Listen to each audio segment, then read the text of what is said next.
ഇന്നത്തെ ദരിദ്രത ബുള്ളറ്റിനിലേക്ക് സ്വാഗതം. വാർത്തകൾക്ക് പിന്നിലെ വസ്തുതകൾ ഞങ്ങൾ നിങ്ങളിലേക്ക് എത്തിക്കുന്നു.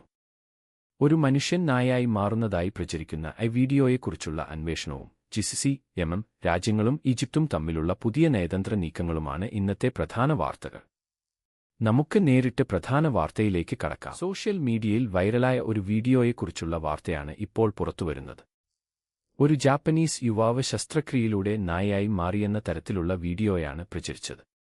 എന്നാൽ ഇത് പൂർണ്ണമായും വ്യാജമാണെന്ന് ദരിദ്രത സ്ഥിരീകരിക്കുന്നു.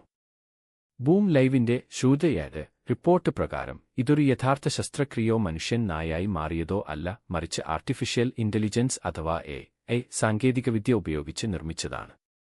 വിവിധ സോഷ്യൽ മീഡിയ പ്ലാറ്റ്ഫോമുകളിൽ വലിയ തോതിൽ പ്രചരിച്ച ഈ വീഡിയോയിൽ അതിയാഥാർത്ഥ്യമായ നായയുടെ വേഷം ധരിച്ച ഒരാളെയാണ് കാണാൻ സാധിക്കുന്നത്. ഇത് പലരിലും സംശയമുണ്ടാക്കിയിരുന്നു. എന്നാൽ സാങ്കേതിക പരിശോധനയിൽ ദൃശ്യങ്ങൾ ടൂളുകൾ ഉപയോഗിച്ച് കൃത്രിമമായി നിർമ്മിച്ചതാണെന്ന് വ്യക്തമായി.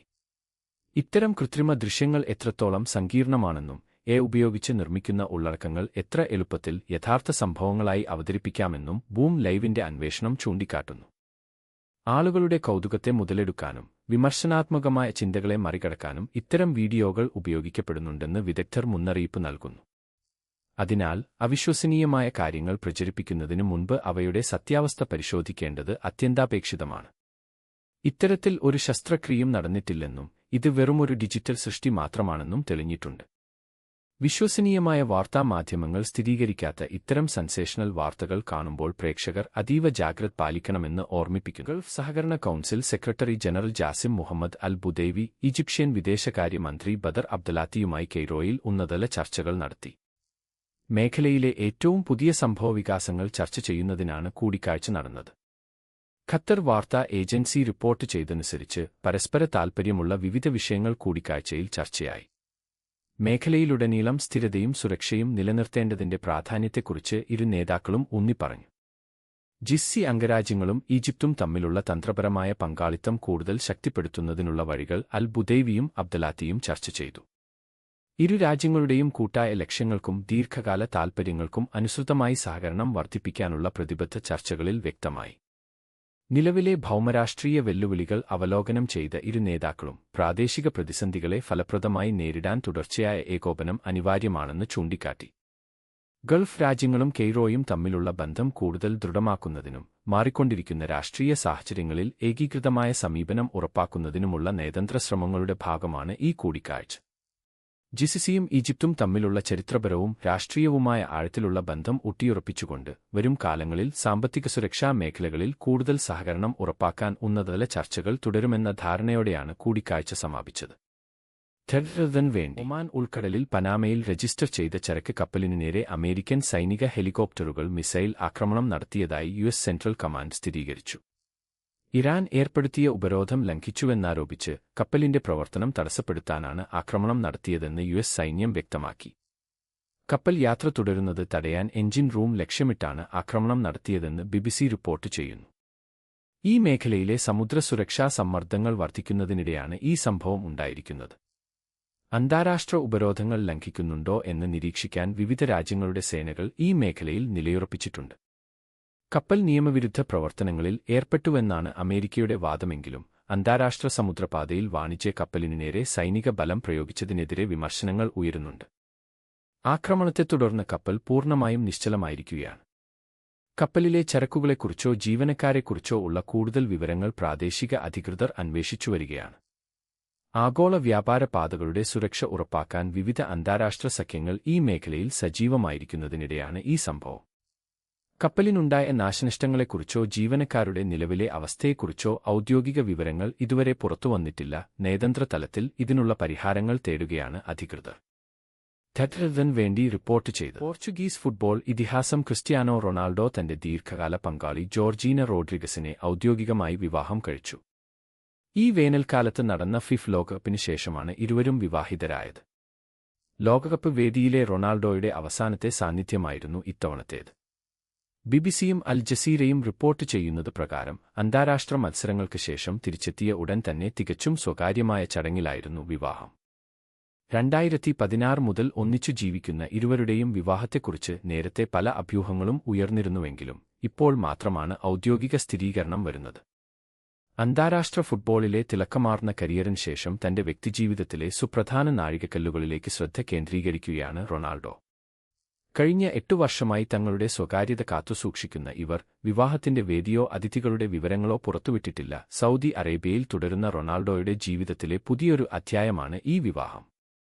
ദമ്പതികളുടെ പ്രതിനിധികൾ പുറത്തിറക്കിയ ഔദ്യോഗിക പ്രസ്താവനയിലൂടെയാണ് ബിബിസിയും അൽ ജസീറയും ഈ വാർത്ത സ്ഥിരീകരിച്ചത്. നോർന്യൂസിനു വേണ്ടി വാർത്താ വിഭാഗം. ജാർഖണ്ഡിലെ സമീപകാല പ്രതിഷേധങ്ങളെക്കുറിച്ച് മാധ്യമപ്രവർത്തകൻ രവീഷ് കുമാർ ആം ആദ്മി പാർട്ടിയെയും സിറ്റിസൺസ് ഫോർ ജസ്റ്റിസ് ആൻഡ് പീസിനെയും വിമർശിക്കുന്നതായി പ്രചരിക്കുന്ന വീഡിയോ വ്യാജമാണെന്ന് തെളിഞ്ഞു. ഇത് ഒരു ഡീപ്ഫേക്ക് വീഡിയോ ആണെന്ന് ബൂം ലൈവ് റിപ്പോർട്ട് ചെയ്യുന്നു. ഈ ദൃശ്യങ്ങൾ ഡിജിറ്റലായി കൃത്രിമം കാണിച്ചതാണെന്നും ഇത് രവീഷ് കുമാറിന്റെ യഥാർത്ഥ പ്രസ്താവനയോ വാർത്തയോ അല്ലെന്നും വ്യക്തമായിട്ടുണ്ട്. വീഡിയോയിലെ ഓരോ ഫ്രെയിമും സൂക്ഷ്മമായി പരിശോധിച്ചതിൽ നിന്ന് ആർട്ടിഫിഷ്യൽ ഇന്റലിജൻസ് ഉപയോഗിച്ച് ശബ്ദവും ചുണ്ടുകളുടെ ചലനവും കൃത്രിമമായി മാറ്റിയതാണെന്ന് ബൂം ലൈവ് കണ്ടെത്തി. ജാർഖണ്ഡിലെ രാഷ്ട്രീയ സംഭവവികാസങ്ങളിൽ രവീഷ് കുമാറിന്റെ നിലപാട് എന്ന വ്യാജേനയാണ് ഈ വീഡിയോ പ്രചരിപ്പിക്കുന്നത്. സോഷ്യൽ മീഡിയയിൽ ഈ വീഡിയോ വ്യാപകമായി പ്രചരിക്കുന്നുണ്ടെങ്കിലും ഇത്തരമൊരു വിമർശനം അദ്ദേഹം നടത്തിയിട്ടില്ലെന്ന് അന്വേഷണത്തിൽ തെളിഞ്ഞു. ഈ വീഡിയോ വ്യാജമാണെന്ന് 95% ഉറപ്പിച്ചു പറയുന്നതായി ബൂം ലൈവ് വ്യക്തമാക്കിയിട്ടുണ്ട്. പൊതുപ്രവർത്തകരുടെ പേരിൽ വ്യാജ അഭിപ്രായങ്ങൾ പ്രചരിപ്പിക്കാൻ സാങ്കേതികവിദ്യ എത്രത്തോളം ദുരുപയോഗം ചെയ്യപ്പെടുന്നു എന്നതിന്റെ ഉദാഹരണമാണിത്. വൈറലായി പ്രചരിക്കുന്ന രാഷ്ട്രീയ ഉള്ളടക്കങ്ങൾ കാണുമ്പോൾ പ്രേക്ഷകർ അതീവ ജാഗ്രത പാലിക്കണമെന്നും കൃത്യമായ വിവരങ്ങൾക്കായി വിശ്വസനീയമായ വാർത്താ ഉറവിടങ്ങളെ മാത്രം ആശ്രയിക്കണമെന്നും ഓർമ്മിപ്പിക്കുന്നു. 2 സഹോദരിമാർ ചേർന്ന് മൊബൈൽ ഫോൺ മോഷ്ടാവിനെ പിടികൂടുന്ന ദൃശ്യങ്ങൾ എന്ന പേരിൽ സമൂഹമാധ്യമങ്ങളിൽ പ്രചരിക്കുന്ന വീഡിയോയ്ക്ക് പിന്നിൽ വ്യാജമായ വർഗീയ പ്രചാരണം. ഒരു യുവാവ് മൊബൈൽ ഫോൺ തട്ടിയെടുക്കാൻ ശ്രമിക്കുമ്പോൾ യുവതികൾ അയാളെ നേരിടുന്ന ദൃശ്യങ്ങളാണ് ഇപ്പോൾ വ്യാപകമായി പ്രചരിക്കുന്നത്. എന്നാൽ ഈ യുവാവ് ഒരു പ്രത്യേക മതവിഭാഗത്തിൽപ്പെട്ട ആളാണെന്ന തരത്തിൽ പ്രചരിക്കുന്ന വാർത്തകൾ പൂർണ്ണമായും അടിസ്ഥാനരഹിതമാണ്. ഈ സംഭവത്തെക്കുറിച്ച് ബൂം ലൈവ് നടത്തിയ അന്വേഷണത്തിൽ വീഡിയോ മധ്യപ്രദേശിലെ ഗ്വാളിയോറിൽ നിന്നുള്ളതാണെന്ന് വ്യക്തമായി. ഗ്വാളിയോർ പോലീസുമായി നേരിട്ട് സംസാരിച്ചതിൽ നിന്ന് വീഡിയോയിലുള്ള പ്രതി മുസ്ലിം സമുദായത്തിൽപ്പെട്ട ആളല്ലെന്ന് ഔദ്യോഗികമായി സ്ഥിരീകരിച്ചിട്ടുണ്ട്. മൻപ്രീത് സിംഗ് എന്നാണ് പ്രതിയുടെ പേരെന്ന് പോലീസ് തിരിച്ചറിഞ്ഞു.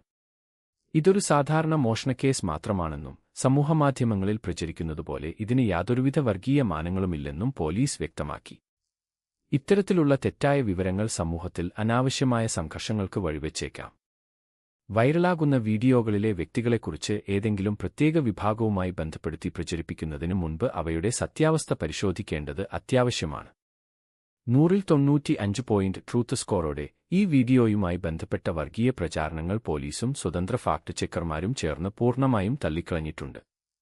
ഇത്തരം ഉള്ളടക്കങ്ങൾ ഓൺലൈനിൽ കാണുമ്പോൾ പ്രേക്ഷകർ അതീവ ജാഗ്രത പാലിക്കണമെന്ന് അഭ്യർത്ഥിക്കുന്നു. നേപ്പാളിൽ വർഗീയ സംഘർഷം നടക്കുന്നതായി അവകാശപ്പെട്ട് സമൂഹമാധ്യമങ്ങളിൽ പ്രചരിക്കുന്ന പഴയ വീഡിയോകൾ വ്യാജമാണെന്ന് സ്ഥിരീകരിച്ചു. ബൂം ലൈവ് നടത്തിയ അന്വേഷണത്തിൽ ഈ വൈറൽ ദൃശ്യങ്ങൾ നേപ്പാളിലെ സമീപകാല സംഭവങ്ങളുമായി യാതൊരു ബന്ധവുമില്ലാത്തതാണെന്ന് വ്യക്തമായി.